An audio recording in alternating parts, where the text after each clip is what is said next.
warahmatullahi wabarakatuh. Saya Madu Mutiara Alika dengan NIM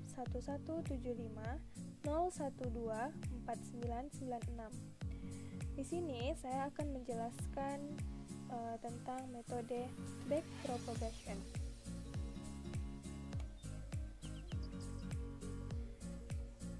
Apa itu metode backpropagation?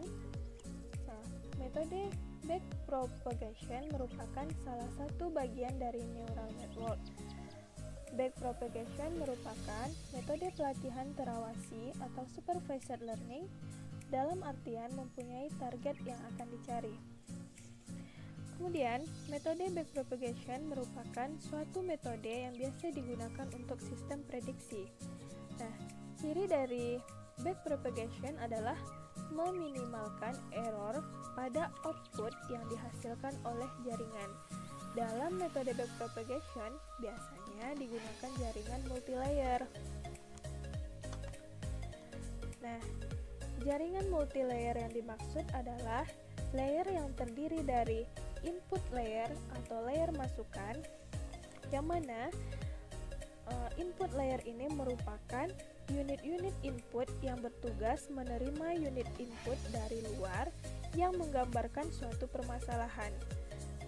Kemudian hidden layer atau layer tersembunyi.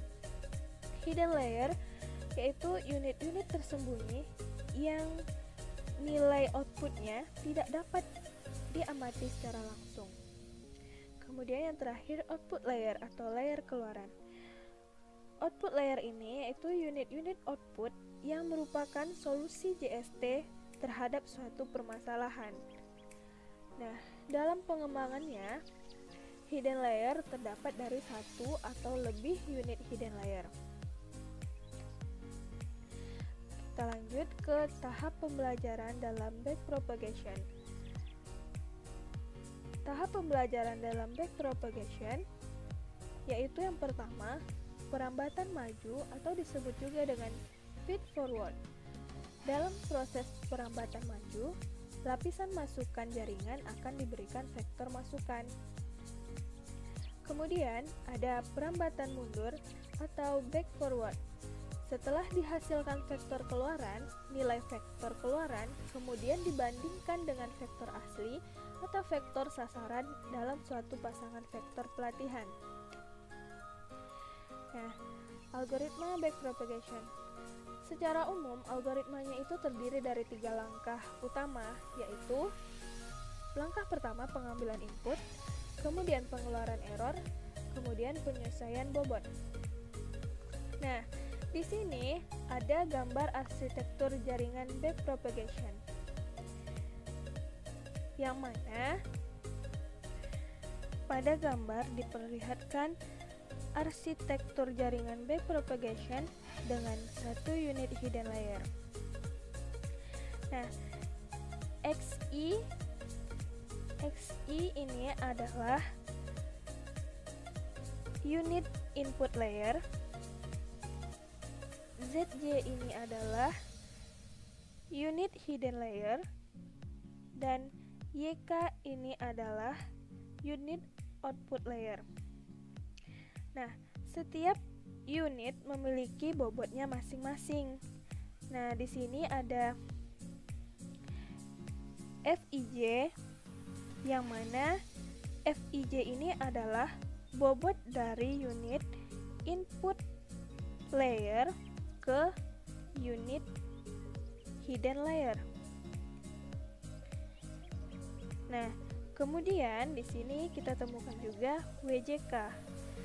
WJK ini adalah bobot dari unit hidden layer ke unit output layer.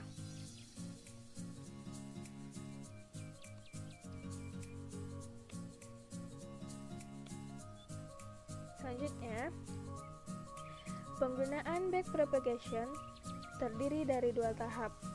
Tahap pertama yaitu tahap belajar atau pelatihan, di mana pada tahap ini, pada backpropagation neural network diberikan sejumlah data pelatihan dan target. Kemudian tahap yang kedua, tahap pengujian atau penggunaan.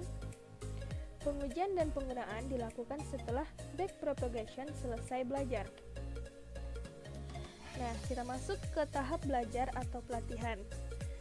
Pada intinya, pelatihan dengan metode backpropagation terdiri dari 3 langkah, yaitu yang pertama, data dimasukkan ke input jaringan atau feed forward, kemudian perhitungan dan propagasi balik dari error yang bersangkutan, kemudian pembaharuan, adjustment, bobot, dan bias.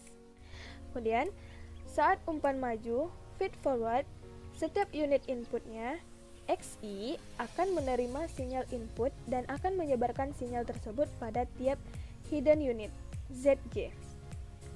Nah, terus, setiap hidden unit kemudian akan menghitung aktivasinya dan mengirim sinyal ZJ ke tiap unit output. Kemudian, setiap unit output atau YK juga akan menghitung aktivasinya untuk menghasilkan respon terhadap input yang diberikan jaringan. Nah, saat proses pelatihan atau training, setiap unit output membandingkan aktivasinya YK dengan nilai target TK untuk menentukan besar errornya. Berdasarkan error ini, kemudian dihitung faktor sigmoid K, di mana faktor ini digunakan untuk mendistribusikan error dari output ke layar sebelumnya. Dengan cara yang sama, faktor sigmoid J juga dihitung pada hidden unit ZJ, di mana faktor ini digunakan untuk memperbaharui bobot antara hidden layer dan input layer. Setelah semua faktor sigmoid ditentukan, bobot untuk semua layer diperbaharui. Nah, kita lanjut ke algoritma backpropagation. Pertama, inisialisasi bobot. Ambil bobot awal dengan nilai random yang cukup kecil. Kemudian, tetapkan maksimum epochs, target error, dan learning rate-nya yang disimbolkan dengan alpha.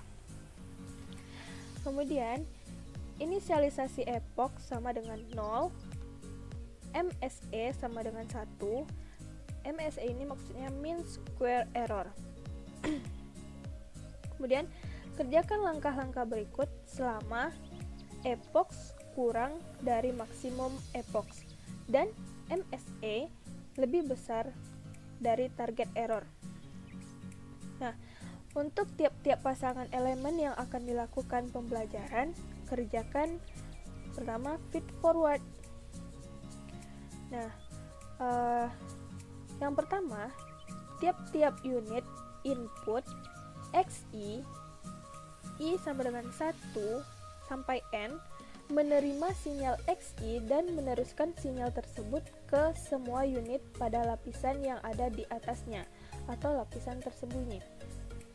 Kemudian, tiap-tiap unit output YK menjumlahkan sinyal-sinyal input berbobot menggunakan persamaan Z in J sama dengan V0J ditambah N sigma I sama dengan 1 XI VIJ, yang mana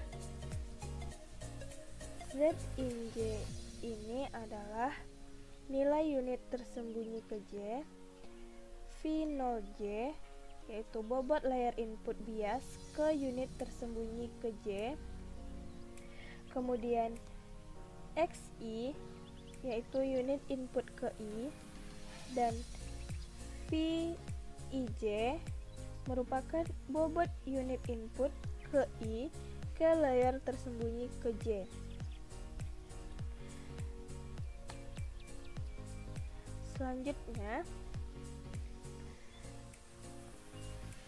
Selanjutnya, gunakan fungsi aktivasi untuk menghitung sinyal outputnya dengan persamaan ZJ sama dengan F dikali Z in J, yang mana ZJ ini adalah nilai unit tersembunyi ke J menggunakan fungsi aktivasi sigmoid.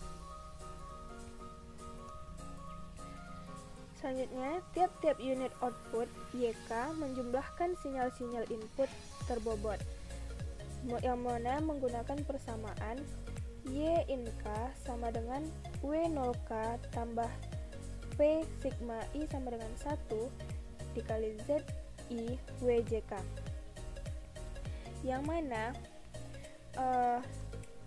Y in K ini adalah nilai unit output ke K, dan W0K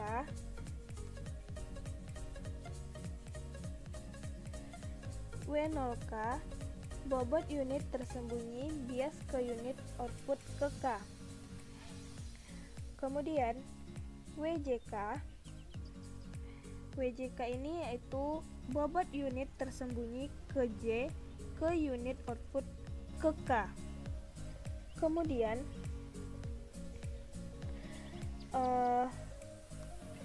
gunakan fungsi aktivasi untuk menghitung sinyal outputnya dengan persamaan YK sama dengan F dikali Y in K, yang mana YK ini adalah nilai unit output ke K menggunakan fungsi aktivasi sigmoid, dan kirimkan sinyal tersebut ke semua unit di lapisan atasnya. Nah, catatan untuk langkah B yang tadi hanya dilakukan sebanyak jumlah lapisan tersembunyi. Kemudian kita lanjut. Tiap-tiap unit output YK menerima target pola yang berhubungan dengan pola input pembelajaran. Hitung informasi errornya menggunakan persamaan berikut, yang mana sigma K ini adalah nilai error unit output dan TK ini adalah nilai target output. Kemudian hitung koreksi bobot yang nantinya akan digunakan untuk memperbaiki nilai WJK dengan menggunakan persamaan delta WJK sama dengan alfa SK ZJ.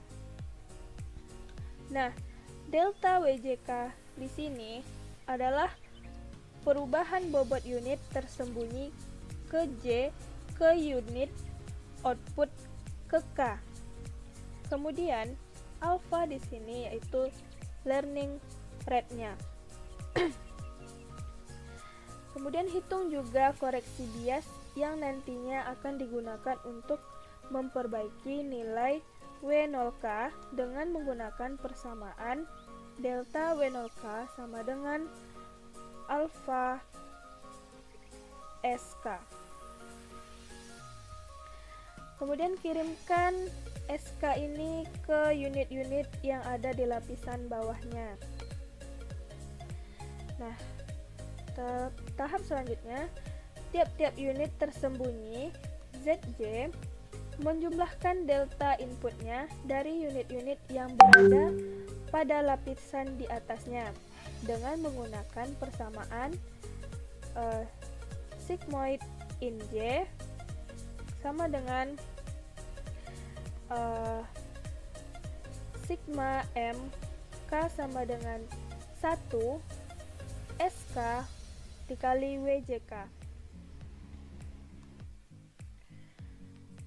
Kemudian kalikan nilai ini dengan turunan dari fungsi aktivasinya untuk menghitung informasi errornya menggunakan persamaan sigmoid J sama dengan sigmoid in J F aksen dikali Z in J. Kemudian hitung koreksi bobot yang nantinya akan digunakan untuk memperbaiki nilai VIJ dengan persamaan delta VJK sama dengan alfa Sj dikali Xi. Kemudian hitung juga koreksi bias yang nantinya akan digunakan untuk memperbaiki nilai V0J.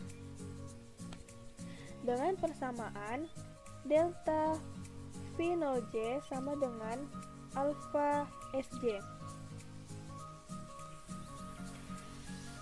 Kemudian tiap-tiap unit output akan memperbaiki bias dan bobotnya menggunakan persamaan WJK baru sama dengan WJK lama ditambah delta WJK.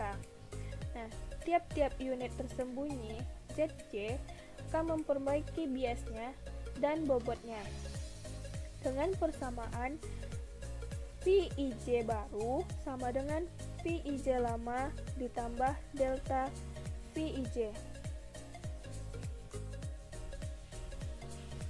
Oke, kita lanjut ke cara penyelesaiannya dengan contoh kasus. Gunakan backpropagation dengan sebuah layer tersembunyi dengan 3 unit untuk mengenali fungsi logika XOR dengan 2 masukan X1 dan X2. Buatlah iterasi untuk menghitung bobot jaringan untuk pola pertama X1 sama dengan 1, X2 sama dengan 1, dan T sama dengan 0. Gunakan laju pemahaman alfa sama dengan 0,2. Nah, di sini ini ada gambar arsitektur jaringannya. Nah, ini merupakan input layernya, dan ini merupakan hidden layernya.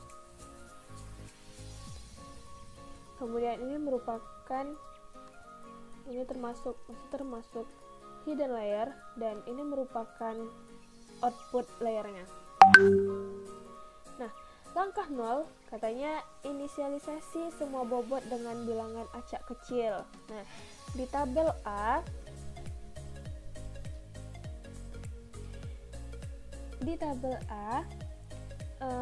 ini merupakan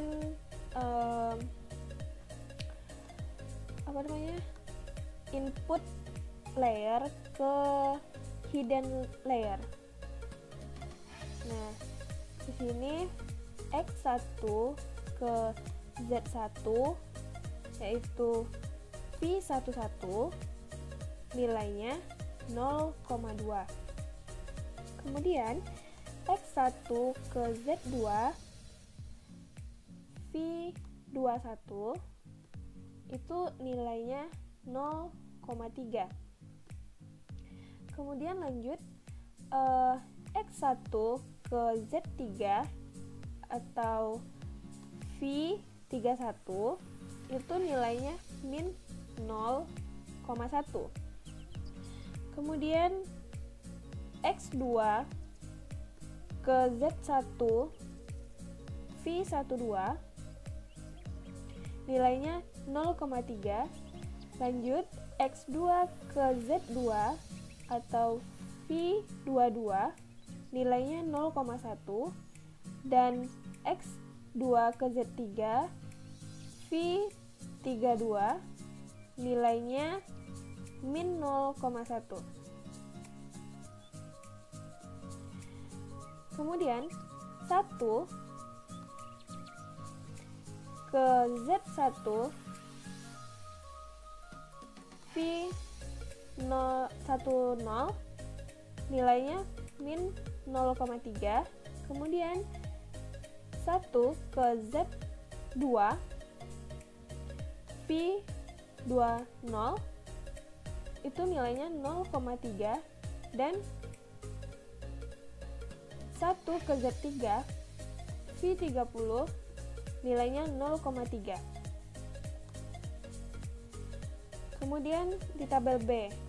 Tabel B ini hidden layer ke output.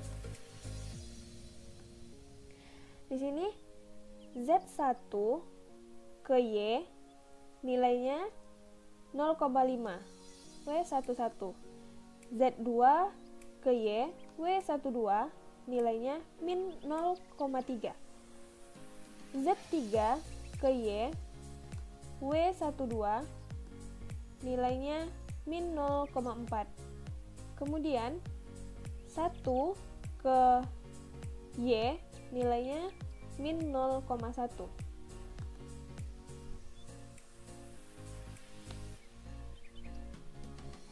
Kita lanjut ke langkah yang pertama.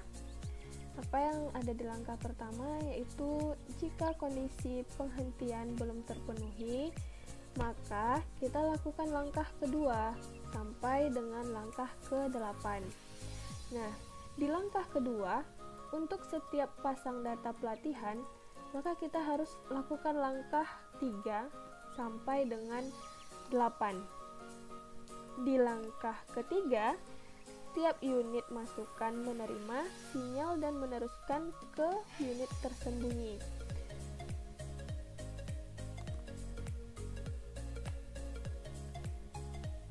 Kemudian kita lanjut ke langkah keempat. Nah, perintah langkah keempat ini yaitu hitung semua keluaran di unit tersembunyi ZJ dengan rumus sebagai berikut. Yang ini.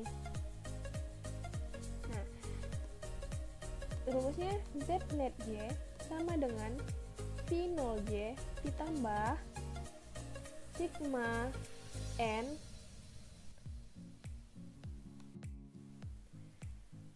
sampai I sama dengan 1 XI VIJ. Kita hitung Z-net 1 dengan rumus yang di atas tadi. Berarti V10 ditambah X1 V11 ditambah X2 kali V12 sama dengan min nilai dari V10 tadi yaitu min 0,3 ditambah X1 sama dengan 1 dikali V11 sama dengan nilainya 0,2 ditambah X2 nilainya 1 dikali V12 nilainya 0,3, dapatlah hasilnya 0,2. Kemudian kita lanjutkan, kita cari Z-net 2-nya dengan cara yang sama. Pertama V20 ditambah X1 dikali V21 ditambah X2 dikali V22 sama dengan nilai V20-nya 0,3 ditambah nilai X1-nya itu tadi 1, kemudian dikali dengan V21. V21-nya itu bernilai 0,3 ditambah X2-nya 1, V22-nya 0,1. Dapatlah hasilnya 0,7. Begitu juga dengan Z-net 3-nya. Kita lakukan cara yang sama, dapatlah hasilnya 0,1. Nah, nilai-nilai V10, V20, V30 ini kita dapatkan dari tabel bobot yang telah kita inisialisasi sebelumnya. Nah, kemudian kita terapkan fungsi aktivasi untuk menghitung sinyal outputnya dengan rumus ini, dengan persamaan ini. Nah, ZJ sama dengan F, Z-net J sama dengan 1/1 ditambah E pangkat min ZJ. Nah, kita cari di sini Z1 sama dengan F Z-net 1 sama dengan 1/1 ditambah E pangkat min 2. Dapat min 2 ini dari hasil Z-net 1 di atas ini atau ZJ-nya. Z-net J-nya. dapatlah hasil perhitungannya yaitu 0,55. Nah, begitu juga dengan cara mencari Z2 dan Z3-nya, kita lakukan cara perhitungan yang sama dan dapatlah hasil untuk Z2 itu 0,67, terus untuk Z3-nya 0,52. Kita lanjut ke langkah yang kelima. Kita hitung semua jaringan di unit keluaran dengan menggunakan rumus persamaan yang ini.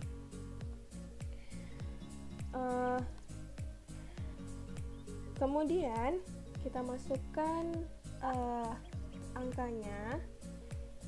Di sini W10 ditambah Z1 dikali W11 ditambah Z2 dikali W12 ditambah Z3 dikali W13. Nah, W10 ini nilainya min 0,1 ditambah Z1 0,55 dikali W11 0,5.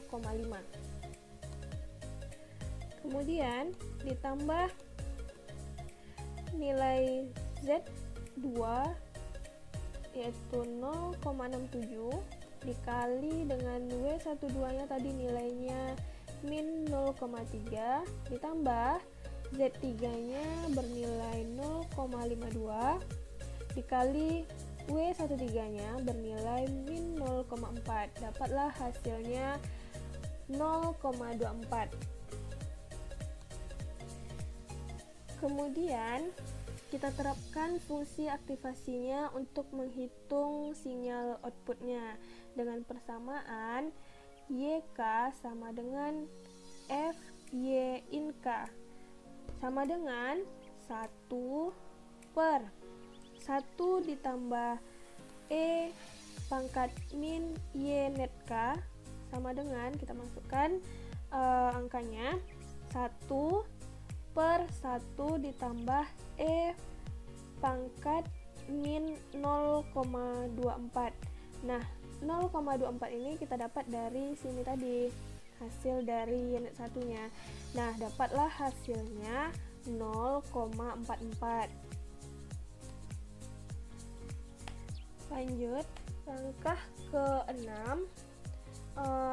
Setiap unit output atau YK, K sama dengan 1, 2, 3 dan seterusnya, itu menerima pola yang sesuai dengan pola input pelatihan. Kemudian kita hitung errornya dengan persamaan yang ini. Kita hitung errornya dengan persamaan ini. Nah, di sini ada F-aksen. F-aksen ini adalah turunan dari fungsi aktivasi ini. Kemudian kita hitung T1 dikurang Y1 dikali Y1 dikali 1 dikurang Y1. T1 nilainya 0 dikurang Y1 nilainya 0,44 dikali 0,44 dikali 1 dikurang 0,44. Dapatlah hasilnya min 0,11 min 0,11. Kemudian hitung koreksi bobot dengan persamaan berikut. Kita hitung koreksi bobotnya, yang mana persamaannya yaitu delta WJK sama dengan alfa SK ZJ. Nah, langsung saja kita hitung semua ini, yang mana delta W10 sama dengan alfa S1 kali 1. Ini 0,2 ini adalah nilai alfa yang pada slide langkah 0 tadi. Terus min 0,11 ini adalah nilai dari yang ini. Kemudian dikali 1, dapatlah hasilnya min 0,022. Kemudian kita lakukan cara perhitungan yang sama untuk delta W11, delta W12, delta W13, sehingga menghasilkan untuk delta W11 hasilnya min 0,01. Begitu juga dengan delta W12 hasilnya juga sama, dan delta W13 hasilnya juga sama, min 0,1. Kita lanjut ke langkah yang ke-7. Langkah yang ke-7 itu hitung faktor error unit tersembunyi berdasarkan kesalahan di setiap unit tersembunyi ZJ. Dengan persamaan error net J sama dengan sigma M, K sama dengan 1, error K, W, JK. Lalu kita masukkan nilainya, terus kita hitung. Error net 1 sama dengan error dikali W11. Errornya min 0,11 dikali dengan W11 nya nilainya tadi 0,5, dapatlah hasilnya min 0,005. Kemudian kita cari untuk error net 2 nya, error net 3 nya, dapatlah hasilnya 0,033, dan untuk error net 3 nya 0,044. Kemudian untuk menghitung informasi errornya, kalikan nilai tersebut dengan turunan dari fungsi aktivasinya dengan menggunakan persamaan yang ini. Nah, kemudian kita masukkan nilainya. Error net 1 tadi setelah kita dapatkan nilainya itu min 0,055 kali Z1 yang nilainya 0,55 dikali 1 dikurang 0,55. Dapatlah hasilnya min 0,01. Begitu juga untuk mencari error 2 dan error 3 nya, kita lakukan perhitungan yang sama yang kita lakukan pada error 1 tadi. Jadi didapatlah hasil untuk error 2 nya itu yaitu dapat hasilnya 0,01. Untuk error 3 nya juga 0,01. Kemudian kita lanjut. Kemudian kita hitung koreksi bobot dengan persamaan berikut. Delta FJK sama dengan alfa error J XI. Nah, kita hitung untuk V10 nya. Delta V10 sama dengan 0,2 dikali min 0,01. Min 0,01 ini didapat dari nilai yang ini. Kemudian dikali 1, dapatlah hasilnya min 0,002.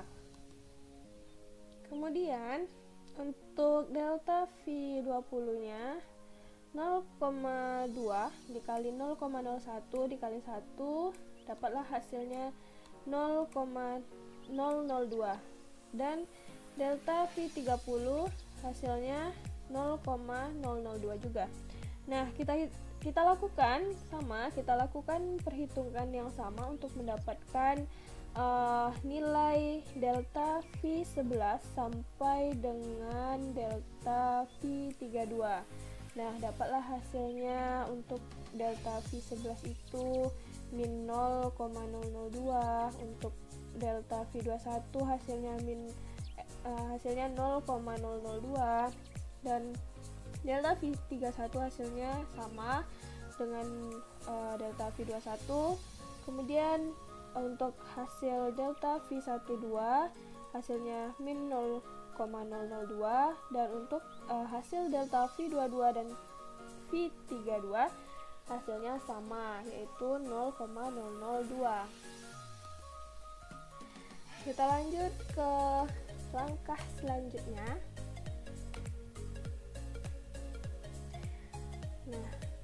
Di langkah 8, setiap unit output dilakukan perubahan bobot dan bias dengan persamaan berikut. Persamaan WJK baru sama dengan WJK lama ditambah delta WJK. Nah, W10 baru sama dengan W10 lama ditambah delta W10, sama dengan, kita masukkan nilainya, W10 lama min 0,1. Nah, delta W10-nya tadi min 0,022. Coba kita lihat di langkah ke-6.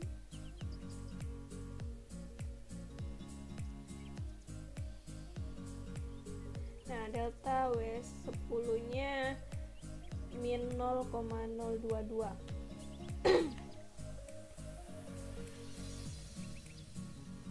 Nah, di sini dikurang min 0,022. Dapatlah hasilnya min 0,122. Kemudian untuk W11 baru, W11 lama ditambah delta W11,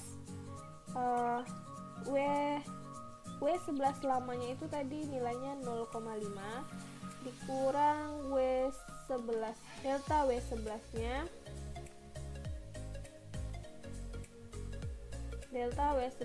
tadi min 0,01.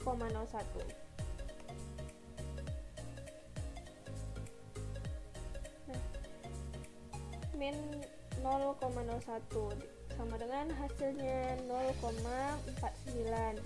Nah, sama caranya untuk mencari W12 dan 13. Caranya kita lakukan sama dengan mencari W10 baru dengan W11 baru. Maka didapat hasil untuk W12 baru hasilnya 0,31, dan W13 baru hasilnya 0,41. Lanjut mencari V10 yang baru menggunakan sama rumus, persamaannya sama dengan W tadi, yaitu di sini kalau untuk V-nya, VIJ baru sama dengan VIJ lama ditambah delta VIJ. Nah, kita masukkan ke rumusnya. Untuk mencari V10 baru sama dengan V10 lama ditambah delta V10, yang mana tadi nilai V10 lamanya min 0,3 dan delta V10-nya min 0,002. Maka didapatlah hasilnya untuk V10 itu yaitu min 0,302. Kemudian untuk V20 barunya, V20 lama ditambah delta V20, 0 sama dengan 0,3 ditambah 0,002 sama dengan hasilnya 0,302. Untuk V30 begitu juga, V30 lama ditambah delta V30 sama dengan 0,3 ditambah 0,002 sama dengan 0,302. Nah, untuk mencari V11 sampai V32-nya, V32 barunya, kita cukup melakukan langkah yang sama dengan cara kita mencari V10 baru sampai V30 baru tadi, yaitu menggunakan persamaan Vij baru sama dengan Vij lama ditambah delta Vij, maka didapatlah hasilnya V11 baru sama dengan 0,198, V21 nya 0,302, V31 nya min 0,098. Dan untuk V12 nya kita dapat hasil 0,298. Untuk V22 nya kita dapat nilai 0,102, dan untuk V32 nya kita dapat nilai min 0,098. Kita lanjut ke langkah 9. Di langkah 9 ini kita melakukan tes kondisi berhenti. Nah, mungkin itu saja yang dapat saya presentasikan. Terima kasih telah menonton video saya. Lebih dan kurang saya mohon maaf. Assalamualaikum warahmatullahi wabarakatuh.